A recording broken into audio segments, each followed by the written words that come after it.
potentially a serious problem here. I hear you. We thank you for that call, caller. Let's go over here to Charles on line 4. Charles, you're on the air. What's your question for Dr. Vieira?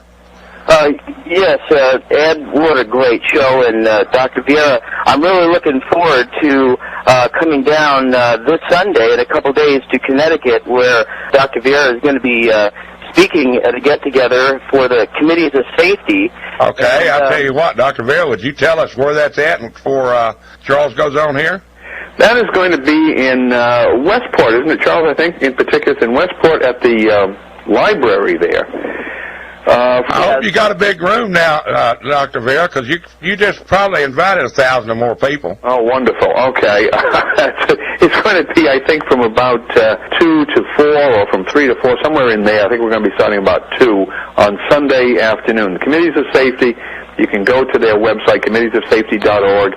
It's a group located in Connecticut which is promoting revitalization of the militia, not simply in Connecticut but throughout the country, and they actually have a telephone conference call every Wednesday evening at 9 o'clock. Details, of course, on the website, so that people all over the country, I was on one the other night, and they're all over the country talking about doing this, so that it's not something that I'm the only one that's spouting off on.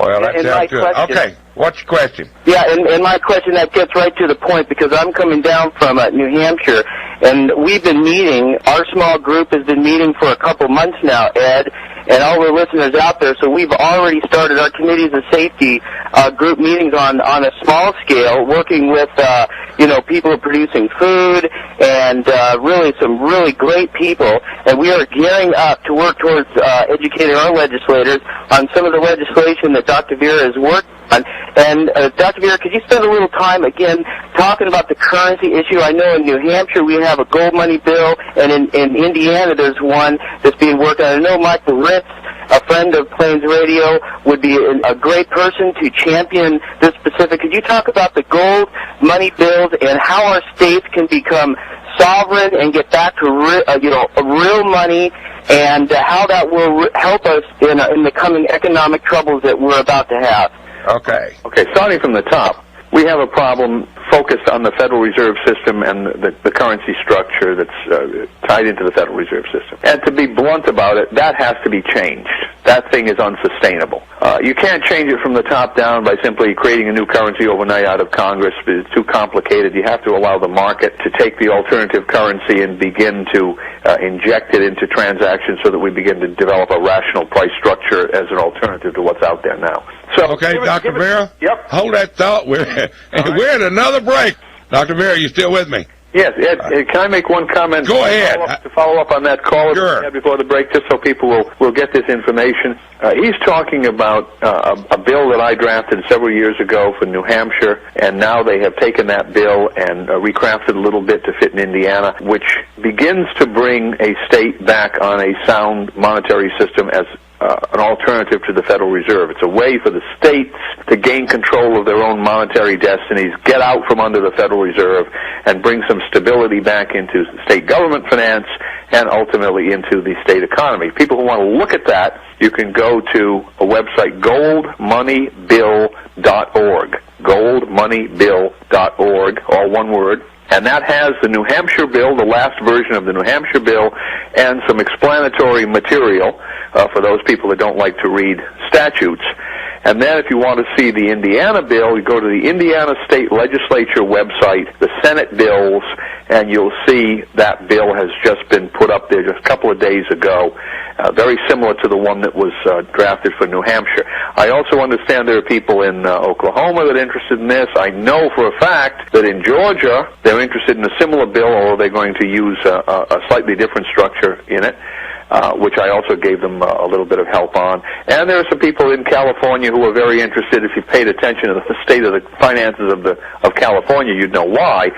So this is another idea that seems to be percolating up in the states, and you're right, Ed, as soon as one state passes legislation like this, or legislation for revitalizing the militia on proper constitutional lines, that will be the example to show everybody else how this can be done, and then it's going to be like oil spreading on water. I'll tell you what, Dr. Vieira, we are blessed here at Plains Radio Network. We have like I said, a legislator who comes on every week or so and talks to us, and he's getting the people's feelings and stuff, and he is introducing bills. He is bringing us other state legislators from the state of Oklahoma, and I believe Oklahoma is standing on the cutting edge, and I want to get you and Dr. Mike together because he is definitely one of the great future leaders of this country. Well, introduce him to these state money bills. I certainly will, and I tell you what, I'll get you back and get you and him on at the same time so you can just bend his ear. And I love this man because he will just sit there and tell you the truth.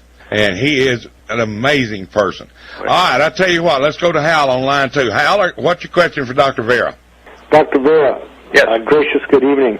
Thank you. I'm calling from Washington State up here, I'm a neighbor to, relatively speaking, to Steve Pigeon. My question is regarding the everything going on with the disregard for our Constitution and all these executive orders that our current George Bush has signed into effect that seem to be a little bit mysterious. Nevertheless, they're there. Upon assuming that President-elect Obama does get inaugurated, if he immediately starts exercising his executive powers, and the very fact that we're still at war, and that's a constitutional issue, I think, too, right, that might have some bearing on the justification of ordering martial law.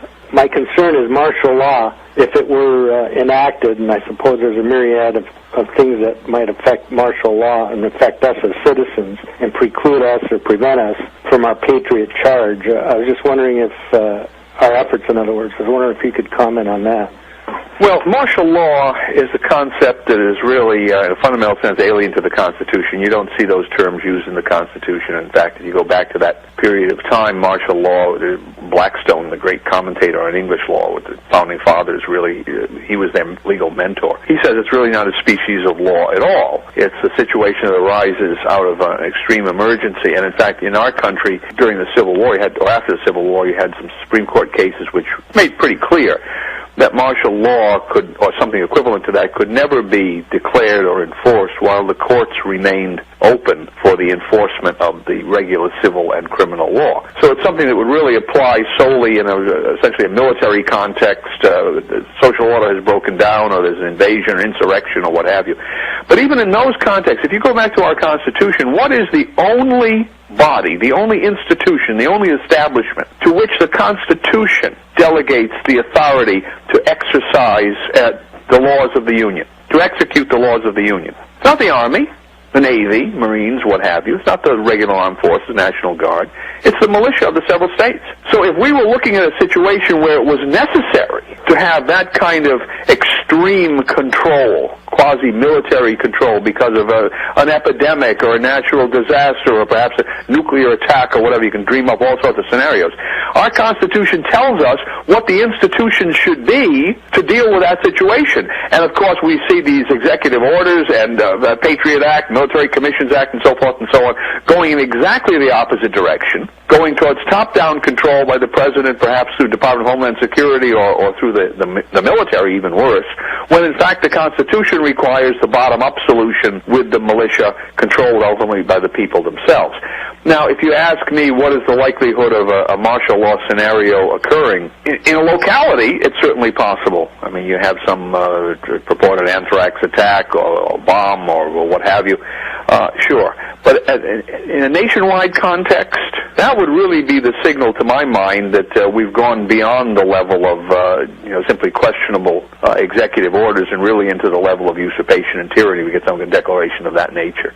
And that's one of the reasons that I have been proposing this revitalization of the militia, that before that kind of dire event occurs, we need to regain control of this country in the hands of the people to whom control was delegated by the Constitution. We need to bring back the structures that the Constitution says are supposed to handle these problems. And it's because they're not there. Let's face it, it's because they're not there when the 9/11 event occurred that the President and Congress, Bush and Congress, were able to push through these other ideas. If you had militia structures in every one of the states correctly formed and operating, who would have ever thought of the Patriot Act or the Military Commissions Act as a way to deal with Homeland Security, at least in our domestic context? Okay, thank you for that call, Hal. Let's go down to Richard on line 3. Richard, are you there? And what's your question for Dr. Vieira? Yeah, I'm here. Hey, Dr. Vieira. Yes, sir. question is this. Recently I have read that the Supreme Court gives the power to Congress to veto our Constitution when it saw fit. Explain, please. Well, I haven't read exactly what you have, but here's what I would say probably that means is the Supreme Court has allowed in many instances Congress to exercise powers that the Constitution does not grant. And this is an illegitimate act on the part of the Supreme Court. The Supreme Court has no authority to do that, but they have done it for political reasons.